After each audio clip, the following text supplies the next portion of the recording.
The darkness of space rippled like water as 3,000 warships tore through reality itself. The Zarthrax Imperial Armada emerged from hyperspace at the edge of humanity's solar system, their massive hulls gleaming under the distant light of the sun. Each vessel stretched over 2 kilometers in length, bristling with weapons that had burned countless worlds to ash.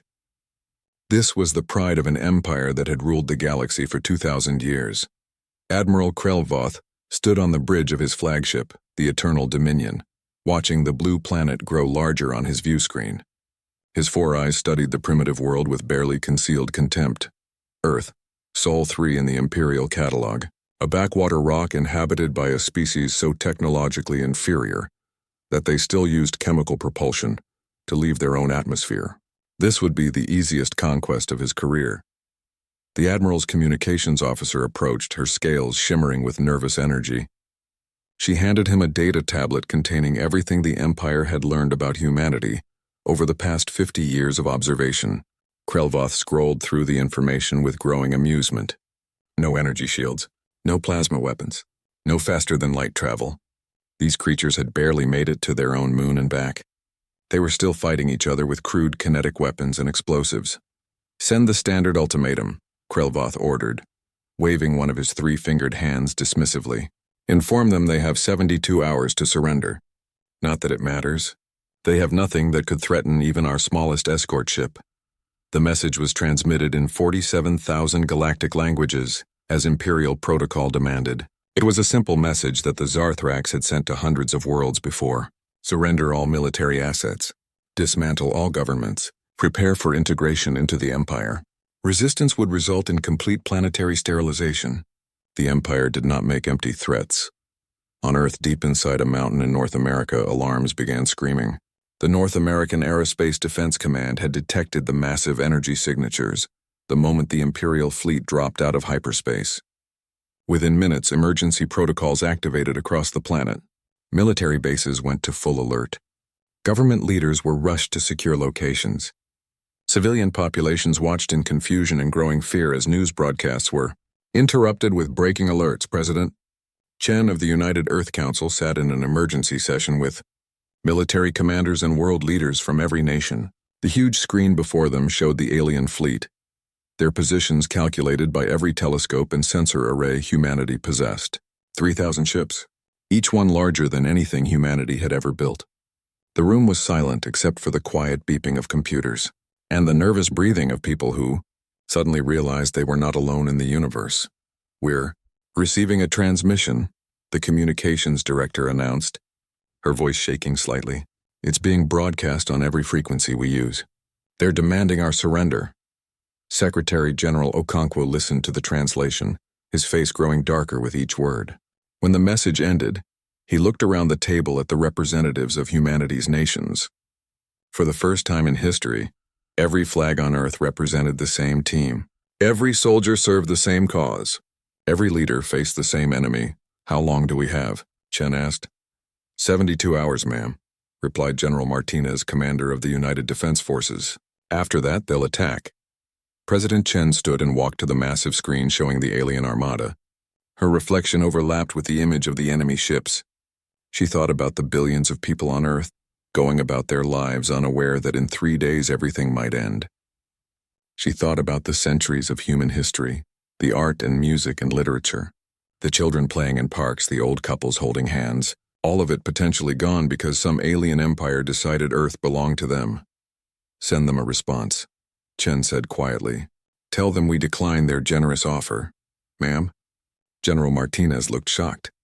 "With all respect, we can't fight that. Our weapons are designed to fight each other, not an interstellar empire." Chen turned to face the room, and everyone saw the expression on her face. It was not fear. It was not resignation. It was something far more dangerous. It was the look of someone who had been pushed too far. "General, activate Project Nightfall. Full authorization. All protocols." The room erupted in shocked murmurs. Project Nightfall was humanity's deepest secret, known only to the highest levels of government and military command. For 15 years, ever since the first alien signals were detected from deep space, humanity had been preparing. Not openly, not with public fanfare, but with grim determination and every resource that could be secretly diverted. On the Eternal Dominion, Admiral Krelvoth received Earth's response. At first, he thought it was a translation error. These primitives were refusing. He read it again. Surrender? You have made a grave miscalculation. Stand by. Krelvoth laughed, a harsh sound that echoed through the bridge. His crew joined in nervously. Stand by? For what? He ordered a detailed tactical scan of Earth's defenses. The results confirmed everything he already knew. Primitive satellites in low orbit, chemical rockets with conventional warheads, ground-based weapons that could barely reach space, divided military forces using technology that was centuries behind Imperial standards. Move the fleet into standard conquest formation, he ordered. I want this planet surrounded. Prepare ground assault teams. We'll give them their 3 days, but start jamming their communications. Let them spend their final hours in darkness and confusion. The Zarthrax fleet began its approach to Earth, massive engines pushing the giant ships into position around the planet. Troop carriers moved forward, ready to deploy hundreds of thousands of Imperial soldiers, weapons systems powered up, plasma cannons charging for the bombardment that would break humanity's spirit. Everything was proceeding exactly as it had on 846 previous conquests. What Admiral Krelvoth did not know was that his scans had missed something crucial. The satellites orbiting Earth were not all primitive. Some were very new, launched in complete radio silence and disguised to look like commercial communication devices. The missile silos that had been catalogued as conventional nuclear weapons contained something far more dangerous. The underground bunkers detected by Imperial sensors were not just shelters. They were command centers for a weapons network that spanned the entire planet. Deep beneath the oceans, submarines waited in darkness. In hardened silos across every continent, launch systems ran final checks. On the moon's far side, hidden in craters that Earth-based telescopes could not see, enormous mass drivers powered up for the first time. In orbital facilities disguised as space stations, railguns loaded tungsten rods the size of telephone poles. Humanity had spent 15 years preparing for this moment. Every nation had contributed. Every scientist had worked in secret. Every engineer had built without knowing the full picture. They had watched the galaxy and learned that they were not alone. They had listened to Imperial broadcasts and understood that contact would not be peaceful. They had made a choice: prepare or perish. As the countdown to the 72-hour deadline began, 2 species waited for war. The Zarthrax, confident in their superiority, certain of their victory, preparing for just another conquest to add to their long list. And humanity, hidden behind a mask of primitiveness, ready to show the galaxy what happens when you threaten a species that has spent 10,000 years perfecting the art of killing each other. The trap was set. The prey was bait, and the hunters were about to learn they had made a terrible mistake. Admiral Krelvoth studied the tactical display with satisfaction. His fleet had taken position around Earth exactly as planned. Every approach vector was covered. Every escape route was blocked. The Imperial suppression fields were active, jamming what passed for human communications technology. Soon, the primitive inhabitants would realize the futility of resistance. They always did. The Admiral pulled up Earth's military assessment once more, reviewing the data his analysts had compiled. Fragmented defense forces, no unified command structure worth mentioning, weapons that would be considered antiques in any civilized system.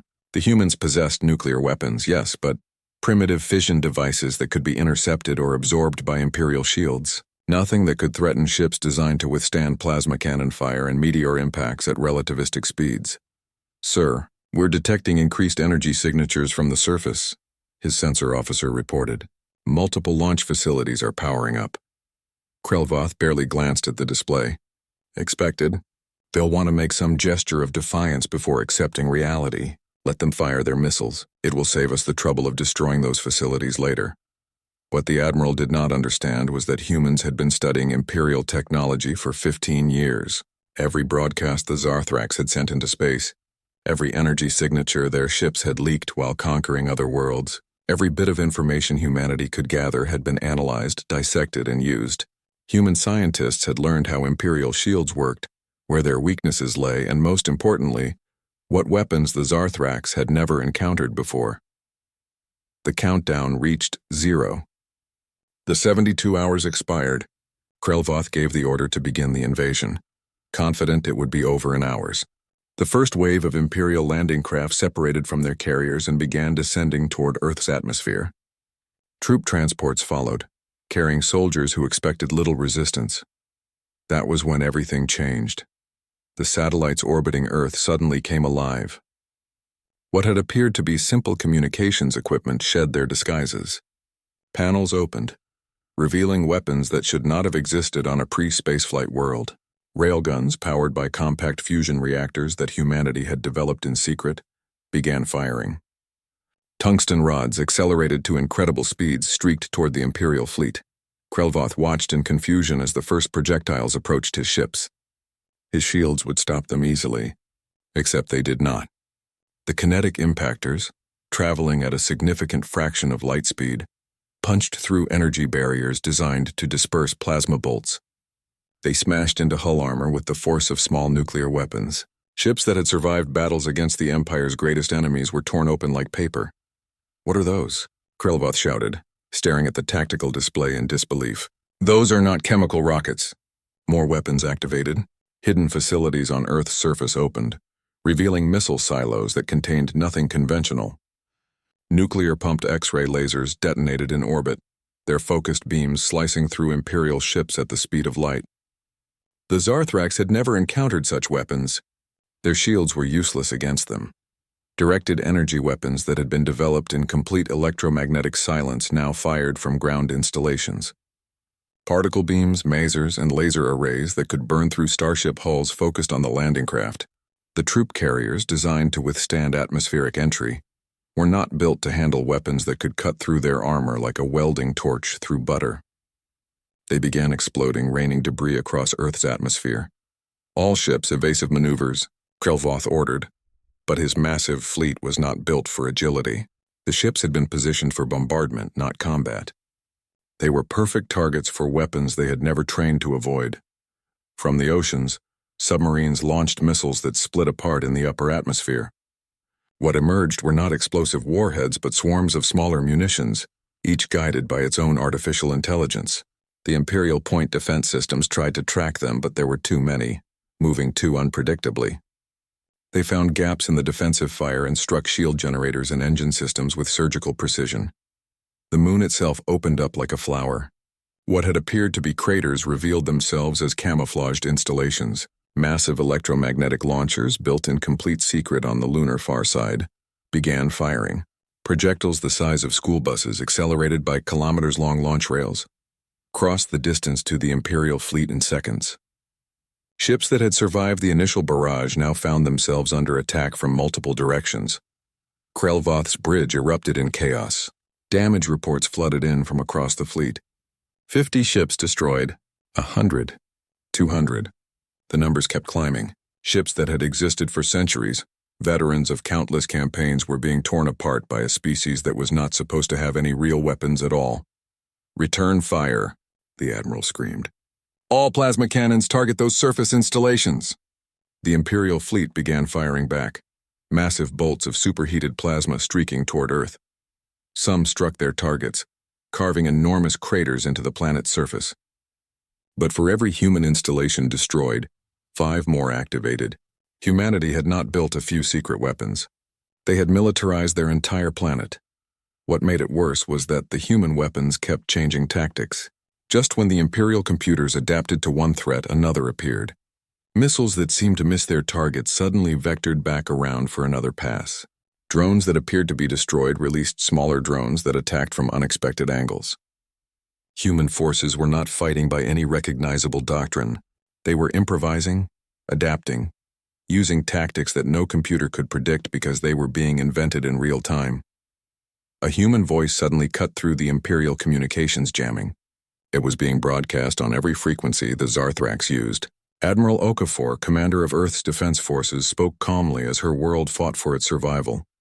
"Zarthrax fleet, this is Earth Defense Command. You came here expecting easy prey. You thought we were primitive and unprepared. You were wrong. We've been waiting for you. We've been preparing. And now you're going to learn what happens when you threaten humanity's home. You wanted war. Now you have it." Krelvoth stared at the tactical display, watching the casualty count climb. 400 ships lost. 500. His fleet, which had never been seriously challenged, was being decimated. The landing operation had failed completely. Every troop carrier had been destroyed before reaching the surface. The orbital bombardment was having minimal effect, because the humans had hardened their installations far beyond what should have been possible for their technology level. "Sir, multiple ships are requesting permission to withdraw," his communications officer reported, fear evident in her voice. "The fleet captains are asking for new orders." The admiral's mind raced. Withdraw? The Zarthrax Empire did not withdraw.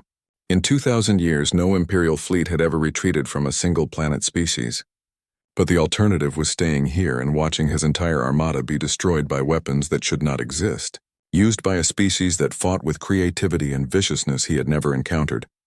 He looked at the projection of Earth, that blue planet that had seemed so helpless just hours ago. Smoke rose from the few successful Imperial strikes, but the planet was far from broken. If anything, more weapons were activating as humanity revealed the full extent of their preparations. The humans had not just built a defense network. They had turned their entire world into a fortress, and they were fighting with the desperation of a species that knew defeat meant extinction. Krelvoth made his decision. "All ships fall back to jump distance. We're retreating." The word felt like poison in his mouth. Retreating from primitives, from a species that should not have been able to hurt them. But pride was worth less than survival, and staying would mean losing everything. The Imperial fleet began its retreat, massive engines burning at full power as they desperately tried to reach the distance needed for hyperspace jumps. Admiral Krelvoth watched his tactical display, seeing his once mighty armada fleeing from a planet that was supposed to be defenseless. The shame of it burned worse than any weapon, but shame would not bring back the 600 ships already lost. "Maintain defensive formations," he ordered. "All point defense systems active. Watch for pursuit."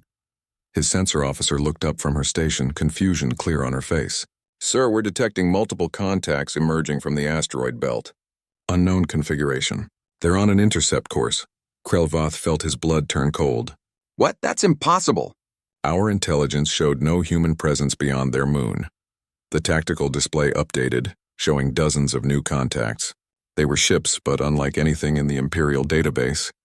They looked crude, almost primitive, as if someone had welded together scrap metal and strapped engines to it.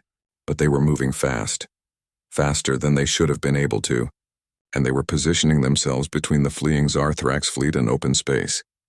"They've been hiding ships out here," Krelvoth whispered. "All this time they've had ships and we never knew." The human vessels opened fire. They did not use elegant plasma weapons or sophisticated energy beams. They used railguns and missile pods, firing projectiles that were simple, brutal, and devastatingly effective. The relativistic kill vehicles they launched were basically large chunks of metal accelerated to incredible speeds. No shields, no guidance systems after launch, just raw kinetic energy that could not be stopped. The Imperial fleet tried to evade, but the massive warships were not built for quick maneuvering. The human projectiles, launched from multiple directions, found their targets. Ships exploded as tungsten penetrators punched through armor and detonated fuel reserves. Others were crippled, their engines destroyed, left drifting helplessly in space. What made it worse was that the human ships were willing to take risks no sane military force would attempt. They flew close, too close for the Imperial capital ships to target effectively with their large weapons. They used the debris field of destroyed ships as cover. When damaged, they did not retreat. Instead, they deliberately rammed Imperial vessels, their crews evacuating in small pods seconds before impact, turning their ships into guided missiles. "They're insane," Krelvoth's tactical officer muttered, watching a human ship execute a suicide run that took down an Imperial cruiser. "They fight like they have nothing to lose." "They don't," the Admiral replied grimly. "We came here to conquer or destroy their world. They're fighting for survival. That makes them far more dangerous than any enemy we've faced." Back on Earth, in the command center deep beneath the mountain, President Chen and General Martinez watched the battle unfold in the space beyond their planet. The cost was higher than they had hoped. 20 human ships had been destroyed. Thousands of crew members were dead or missing, but the Imperial fleet was broken, running for their lives, and humanity's defenses were holding. "We need to let some of them escape," Chen said quietly. Martinez looked at her in surprise. Ma'am, we could destroy them all if we press the attack. No, Chen shook her head. We need survivors. We need them to go back to their empire and tell them what happened here.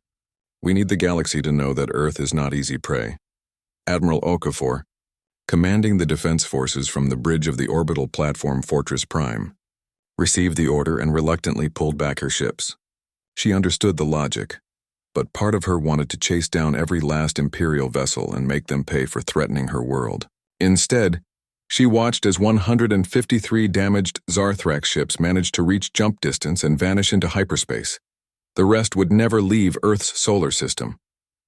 Over 2,800 Imperial warships floated dead in space, their crews killed or captured, their weapons silent. It was the greatest military victory in human history, achieved against an enemy that should have been invincible. The aftermath began immediately. Human salvage teams moved in, securing the disabled Imperial ships and searching for survivors. The technology they found was beyond anything humanity had developed on their own. Hyperspace drives that could cross the galaxy in weeks. Energy shields that could stop almost any conventional weapon. Medical technology that could heal injuries humanity considered fatal. Manufacturing systems that could produce materials Earth's industry could only dream of. But more valuable than the technology was the intelligence. Navigation computers contained the locations of every Zarthrax world. Communication logs revealed the structure of the Imperial government. Databases showed which species were allied with the Empire and which had been conquered. Humanity suddenly had a map of the entire galactic neighborhood. President Chen called an emergency session of the United Earth Council. Leaders from every nation gathered to face a question no human had ever contemplated before. What do we do now? The Empire knows where we are, General Martinez explained, pointing to a star map that now showed hundreds of alien worlds. We destroyed most of an Imperial Armada, but that won't make them leave us alone. If anything, it will make them more determined to eliminate us. They can't allow a single planet to defeat them. It would encourage rebellion across their empire. Secretary General Okonkwo nodded slowly. So we have two options.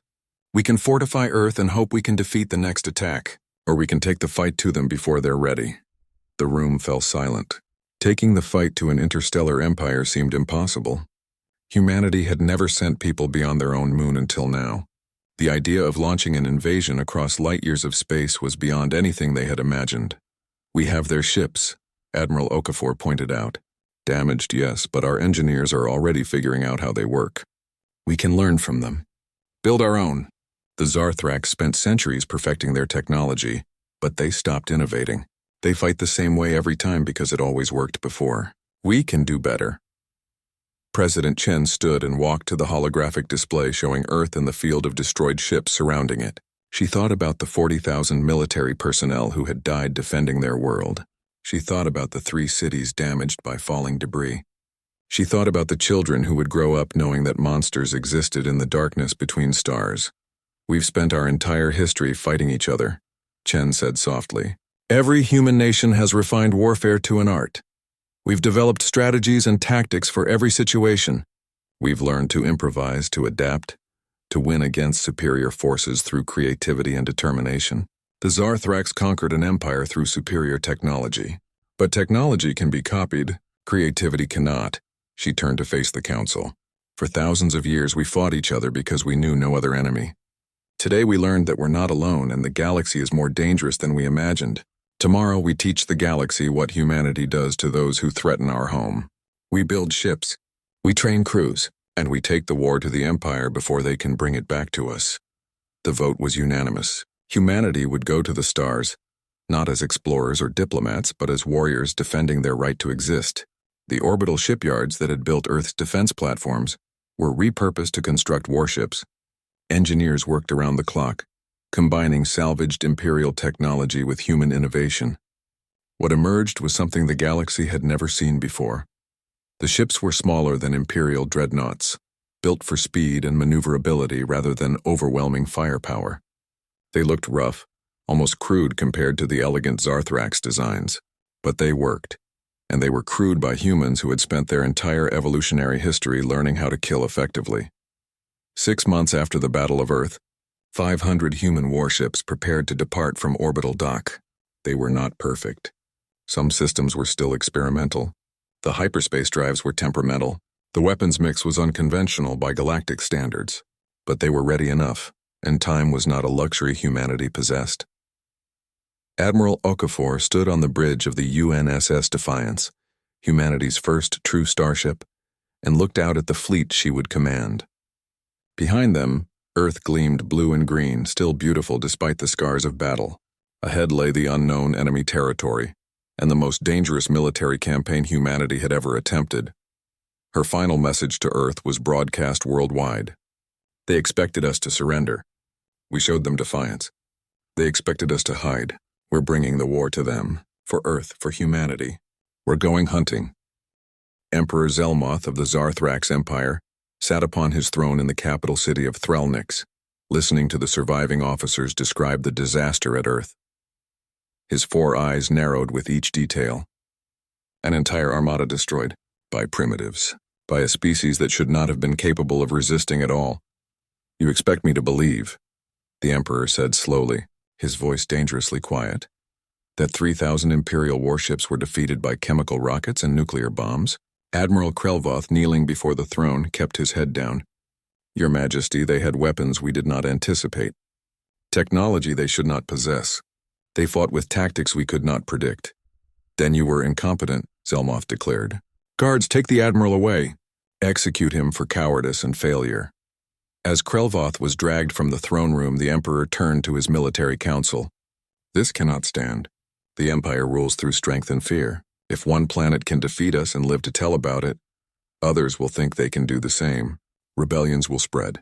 Our authority will crumble. High Commander Velkoth stepped forward. Your Majesty, I request permission to lead a punitive expedition to Earth. 5,000 ships. We will not make the mistakes Krelvoth made. We will strike hard and fast, and we will reduce that planet to ash. The Emperor nodded. Make it so. But understand this, Commander. You will not fail. The Empire cannot afford another defeat. The massive fleet assembled at the Empire's primary naval base. 5,000 warships, the largest force the Zarthrax had gathered in centuries. Soldiers boarded by the millions. Weapons were tested and retested. Every captain was briefed on the humans and their unusual tactics. This time there would be no surprises. This time the Empire would show the galaxy what happened to species that dared resist.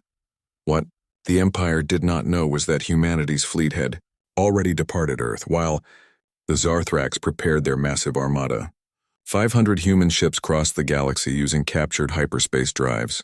Admiral Okafor had studied the Imperial navigation data carefully. She knew where the punitive fleet would assemble. She knew the route they would take to Earth, and she knew exactly where to intercept them. The human fleet emerged from hyperspace in the Kepler 442 system, an uninhabited star system that lay along the Imperial supply route. They took position among the asteroids and powered down all non-essential systems. To any passing ship, they would appear to be just more space debris. Then they waited. 3 weeks later, the Imperial punitive fleet arrived. High Commander Velkoth stood on the bridge of his flagship, confident and eager. His sensors detected nothing unusual in the system, just rocks and radiation. The fleet would pass through and continue to Earth, where they would teach the humans the price of defiance. Sir, detecting multiple contacts, his sensor officer suddenly shouted. Ships powering up throughout the asteroid field. The human fleet activated all at once, emerging from hiding like sharks rising from dark water. 500 ships against 5,000. The odds were overwhelming. The Zarthrax expected the humans to run.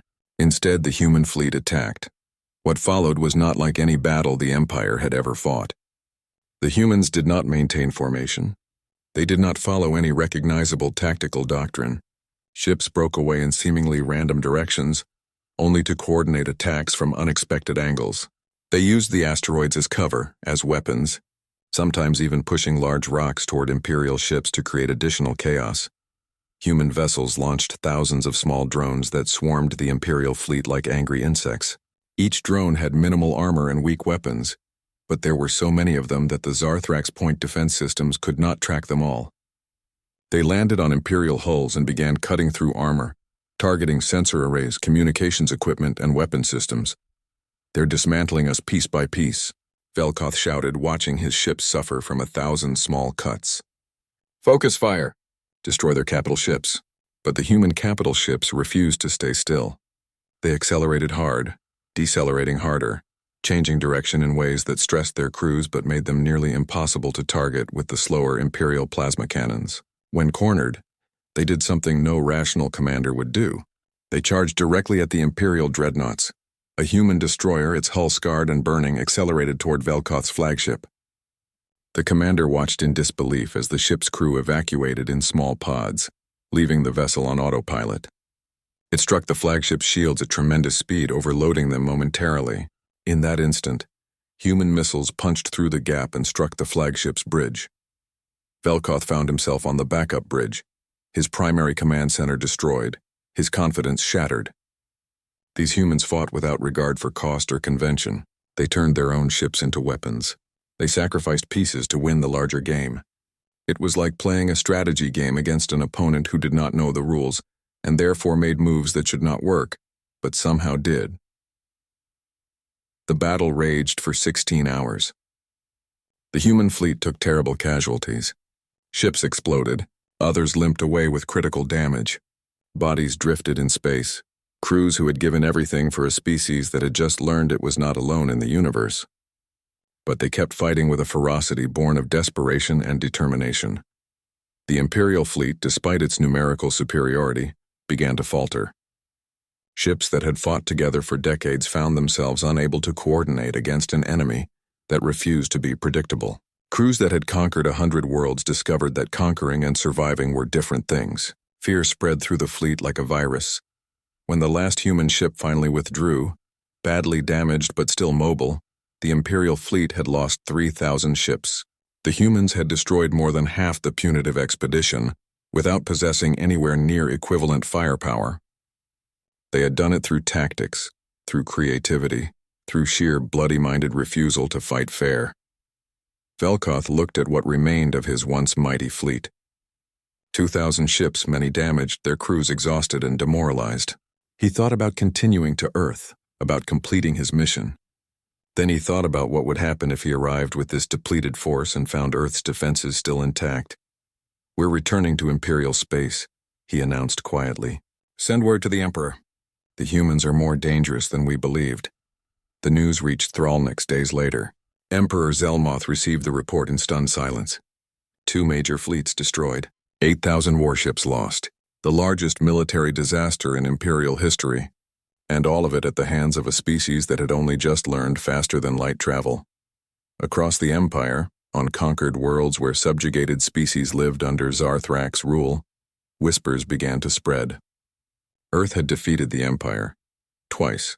The mighty Zarthraks, who had seemed invincible for 2,000 years, could be beaten.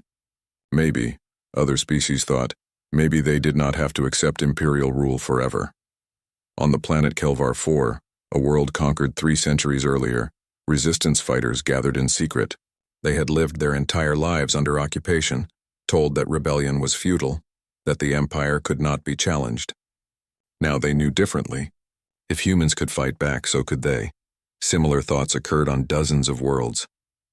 The Empire had ruled through fear and the belief that resistance was impossible. That belief was crumbling. Rebellions began to ignite, small at first but growing. The Empire that had seemed eternal suddenly looked vulnerable. And somewhere in deep space, the human fleet was already moving toward their next target. Admiral Okafor knew they could not stop. The Empire was wounded but far from defeated. They had thousands of worlds, millions of ships, resources beyond anything humanity could match. But they also had something humanity did not have: complacency born of centuries of easy victories. The UNSS Defiance and its sister ships jumped to hyperspace, heading deeper into Imperial territory. They were outnumbered. They were outgunned. They were fighting an enemy that controlled half the galaxy, but they were human, and they had something the Empire had forgotten how to do. They knew how to win when winning should be impossible. The human fleet did not invade. They liberated. Planet after planet, system after system, they arrived not as conquerors but as allies to those who had suffered under Imperial rule. Admiral Okafor made it clear in every system they entered. Earth was not building an empire. They were offering freedom. On Kelvar 4, the human fleet arrived just as the local rebellion began their uprising. The Zarthrax garrison, expecting an easy suppression of the resistance, suddenly found themselves fighting on two fronts. Human ships destroyed the Imperial orbital platforms while resistance fighters took control of ground installations. Within 3 days, the planet was free for the first time in 3 centuries. The pattern repeated across dozens of systems. The human fleet would arrive, broadcast their message of liberation, and support local forces in overthrowing their Imperial occupiers. Some species joined the growing coalition immediately. Others chose independence. Humanity accepted both choices. They shared their technology freely, asking nothing in return except that freed worlds not attack each other. This approach baffled the Zarthrax leadership. Empires conquered. They took resources. They imposed rule. They did not give technology away and leave planets to govern themselves. The human strategy made no sense by Imperial standards, but it was devastatingly effective. Within a year, 50 worlds had thrown off Zarthrax rule. Within 2 years, the number reached 200. Emperor Zelmoth watched his empire crumble. Rebellion sparked faster than they could be suppressed. Fleets that had maintained order for centuries found themselves fighting desperate battles against species they had considered pacified. The humans were everywhere, never staying long enough to be trapped but always appearing where they could do the most damage. What made it worse was that humanity kept improving. Every battle taught them new lessons. Every captured Imperial ship was studied, reverse-engineered, and improved upon. Human vessels that had been crude and experimental became sleek and deadly. Their crews, already skilled at warfare, learned to fight in space with the same competence they had once fought on Earth. The coalition of freed worlds grew into something unprecedented in galactic history. Dozens of species, each bringing their own knowledge and capabilities, united not through conquest but through choice. They called it the Galactic Coalition, and humanity sat at its center not as rulers but as defenders. The species that had nearly been exterminated for refusing to surrender had become the symbol of resistance across the galaxy. Emperor Zelmoth made his final decision in the 3rd year of the war. The Empire was dying. Half his worlds were in rebellion. His fleets were scattered and demoralized. The treasury was empty from endless military campaigns. Either he committed everything to one final battle, or the Zarthrax Empire would fade into history. "Assemble every ship we have," he ordered his remaining commanders. "Every vessel that can fly, every weapon that can fire. We will make our stand at Thralnix. Let the humans come. Let them face the full might of the Empire on our home soil. If we win, we can rebuild. If we lose, at least we fall fighting." The call went out across Imperial space. Ships returned from distant outposts. Fleets were recalled from patrol duties. Ancient vessels, retired decades ago, were pulled from storage and recommissioned. By the time the fleet assembled above Thralnix, it numbered 15,000 warships. It was the largest military force ever gathered in one place in galactic history. The human-led coalition fleet that arrived to face them was smaller. Only 8,000 ships drawn from humanity and their allies. But they came prepared for the fight of their lives. Admiral Okafor stood on the bridge of the UNSS Defiance, now a battle-scarred veteran of countless engagements, and looked at the massive enemy fleet. "All ships, battle formation," she ordered calmly. "Remember what we're fighting for. Remember Earth. Remember every world that was conquered and every species that was enslaved. Today we end the Empire." The Battle of Thralnix lasted 3 days. It was not elegant. It was not clean. It was brutal, desperate, and terrible. Ships exploded by the hundreds. Weapons that could crack planets fired until they overheated. Crews fought until they could not fight anymore and then kept fighting anyway. The Zarthrax fought with the desperation of a species facing extinction. They had ruled for 2,000 years and they refused to accept that their time was ending. But desperation was not enough. The coalition forces, led by human tactical doctrine, fought with coordination the Empire could not match. Ships from a dozen species worked together as if they were one fleet, covering each other's weaknesses and amplifying each other's strengths. The UNSS Defiance took a direct hit from an Imperial dreadnought's main plasma cannon. The ship's shields failed. Hull breaches appeared across 3 decks. Emergency systems activated as crew members rushed to save their vessel. Admiral Okafor refused to abandon ship even as her bridge filled with smoke. "We're not dead yet," she shouted over the alarms. "Return fire. All weapons." The Defiance fired one last salvo. her railguns launching tungsten rods that punched through the Imperial dreadnought's armor and detonated its reactor. Both ships began to die, but escape pods launched from the Defiance. The crew that had brought humanity to the stars would live to see what they had accomplished. On the planet below, Emperor Zelmoth watched the battle from his palace. His fleet was losing. He could see it in the tactical displays, could hear it in the increasingly desperate reports from his commanders. The humans and their allies were winning, not through superior numbers or technology, but through better coordination, better tactics, and absolute refusal to quit. When the last Imperial battleship fell, when his fleet was broken beyond repair, the Emperor made his final choice.